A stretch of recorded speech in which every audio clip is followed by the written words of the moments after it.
Good morning, bro. Today we will analyze this company called Medifast Incorporation with the stock ticker MED.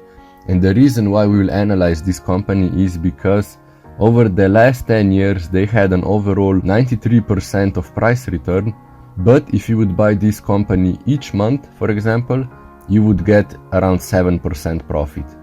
And as you can see here on the 10-year chart, their price, so the price of the stock, is falling since June 2021, and that seems a bit confusing because if we go to Global Screener, here I put all the criteria that I use to find stocks which have an outstanding financials for the last few years and that they have a moat, and moat means that they have a competitive advantage based on their financials, and this company appears as the first one. And then it was confusing why then, if it's the first one, which means the best one, why is then the price falling and falling? What is good about this company is that it has quite a cheap price for United States stock, and it's trading at currently $53.87. And additionally, probably the best thing is that they have an outstanding dividend yield of 12%. So let's analyze this company now, and for that we will go to financials, and here we have the all important data for the last 4 years. But if we try to copy this data, it says that I need to upgrade the subscription because I have the free basic plan. For that we will use then this website called Macro Trends. We will just here insert the stock ticker MED and then go to financials and income statement, balance sheet and cash flow statement.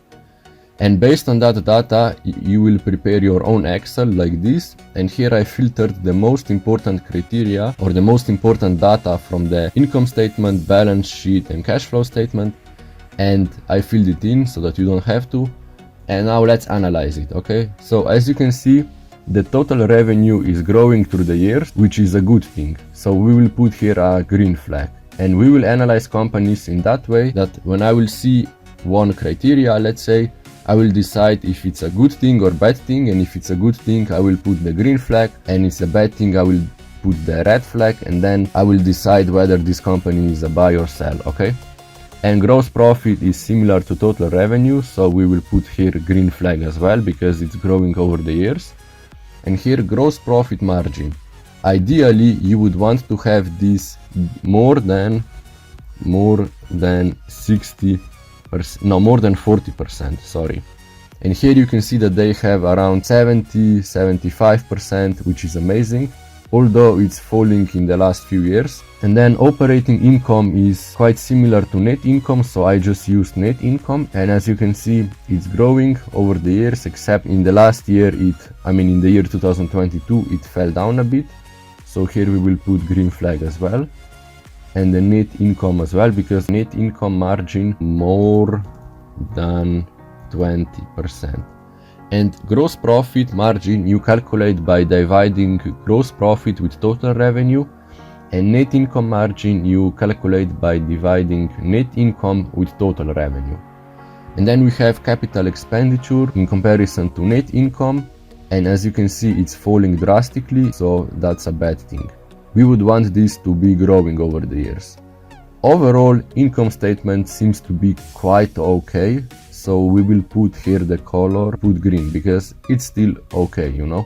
And then let's go to balance sheet, and here we will first thing analyze long-term debt, and they don't disclose data unfortunately, so we will put this red. Retained earnings are the earnings that they reinvest back into the company instead of paying it to the shareholders, and as you can see it's growing over the years, except here in the last 2-3 years, so we will put this as a green one because that means that they are reinvesting back into the company, okay? And then total equity, as you can see it's quite stable with a small growth over the last 3 years, so that's okay. And then return on equity is outstanding. It's around from 24 to 93. So here of course it's a green flag because it's like growing. And then total liabilities are all the costs that they have, you know, with the company. For example, towards the shareholders, towards the banks for loans. Basically, this is the money that they have to pay, okay? And as you can see, over the last few years it's growing exponentially, which means that they have more and more costs and more debt. That's why we will put here a red flag. And then total debt to equity means how much debt they have according to the whole cash that they have.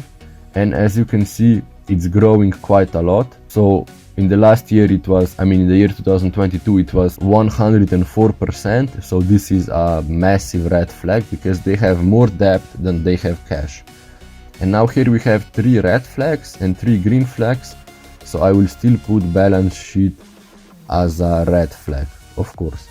And then the capital expenditure means how much money they invest in machines, maybe in new real estate for new production halls, basically how much they invest back into the company in terms of machines and all those materials that they use for production.